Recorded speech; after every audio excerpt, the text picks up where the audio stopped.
10, it makes me a lot happier. His prep has gone supremely well. I thought it was a fantastic run in the drill home. And then in the Gold Challenge, I thought it was a fantastic run. People might have been a bit disappointed, but to run 3 lengths off the best miler in the country, to me was a fantastic run. He was caught a bit flat-footed at the entrance of the straight, but since then he's come on, and he's going to strip a fit horse. You made it public that he's going to have a good gallop here on Thursday, and is that still the case? Can we look forward to seeing Hill 54 stretching out really nicely? Yeah, you will do. Yeah. Okay, and let's chat about Tribal Dance, now owned by Bridget Radebi, and I'm sure this is going to be a fantastic occasion for her. And it's nice to see some of our leading politicians getting involved in the wonderful sport of horse racing. And so I don't say there's pressure, but obviously you'd like to deliver. Yeah, Graham, I think it's a very exciting time for all of us in racing, you know.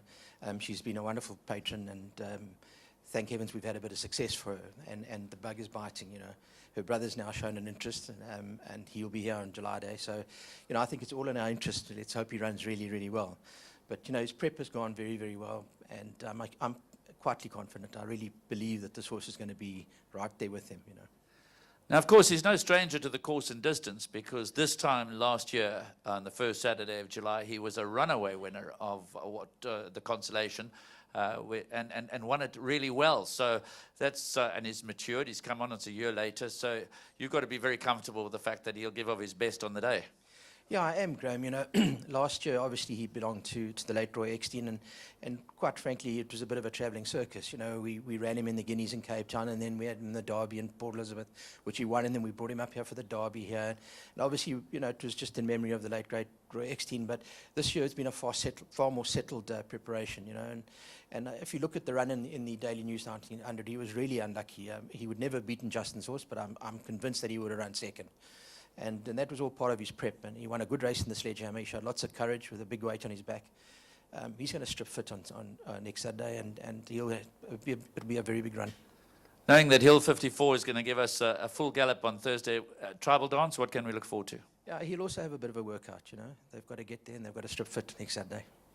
Ladies and gentlemen, Vaughan Marshall, master of his craft. And I think it's no better way to end this but by paying tribute to Jack Ramsey. Where's Jack?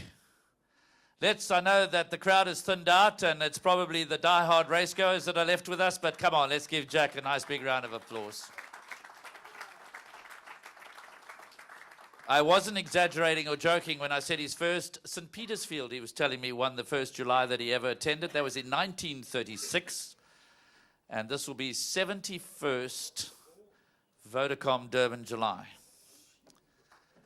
Give him, yeah, I would say so. I would say Jack Ramsey, 92 years, and like Johnny Walker, still going strong, mate, still going strong. 71st Vodacom Durban July coming up. Your first was in 1936. Tell us, firstly, what do you remember about the 1936 Durban July?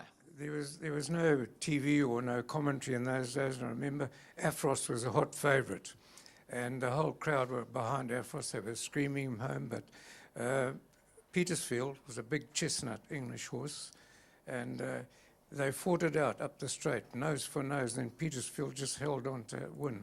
It was a fantastic race at that time, you know. Just remind us, the Gravel Racecourse has undergone some changes since, I guess, 1936. I'm not sure that the subway was even there at the time. Didn't they used to actually run across the road? They did. They ran across Marriott Road. They used to lay down the track, even in gallops. So every Tuesday it was laid down, and the horses worked across this top dressing they put on. And all the races were there, over the road. So they went from grass to tar and cement, back to grass. Maybe we ought to think about that sometimes. Right, yes, they did, yes, yeah. Your fondest memory going back over all the years of the Durban July, because obviously, I mean, you're just part and parcel of Durban July history. And I'm deliberately not just mentioning Vodacom because we've had other sponsors, and the race goes back so far. It's fantastic to have Vodacom on board now, and I think this is their 13th year with us.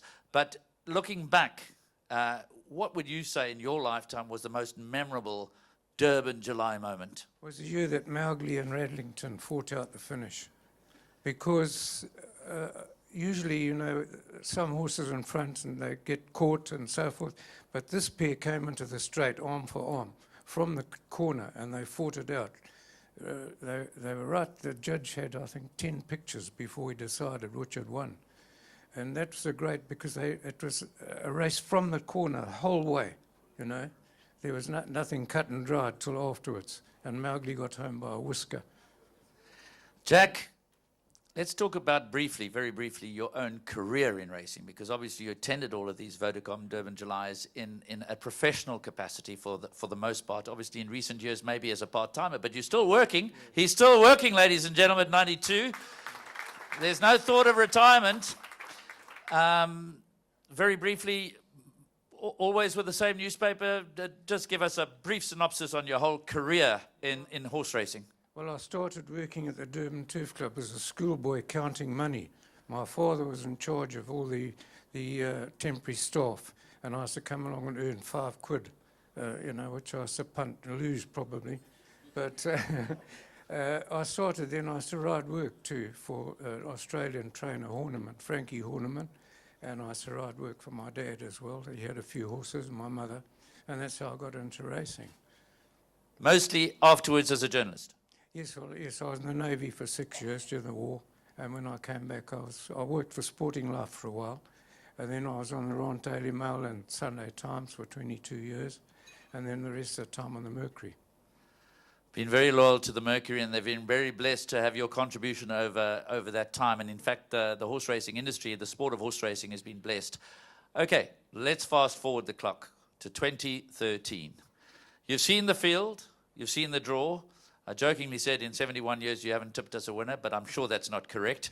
I'm sure you've tipped many. But go on, Jack, have a go. Give us one name. The best bet in the race is a place, Pomodoro. There you have it, straight from Jack Ramsey's mouth. Pomodoro Place. Ladies and gentlemen, give Jack a nice big round of applause, and we hope there are many more Julys for you to come. Okay, thanks very much for your patience. Thanks very much for your indulgence. We trust you've enjoyed the day. We look forward now, of course, to the gallops on Thursday. We look forward to the big day. Whatever might, if you're taking anything under 8-1, any horse in this race, in my opinion, you're taking the wrong price. The bookmakers should be betting 8-1 the field. That's what they should be betting in this race, nothing less. But of course, we'll have to see what happens. But we look forward to the big day. Thank you very much for being here, and we trust you've had a wonderful afternoon in the company of Gold Circle and Vodacom. Thank you very much.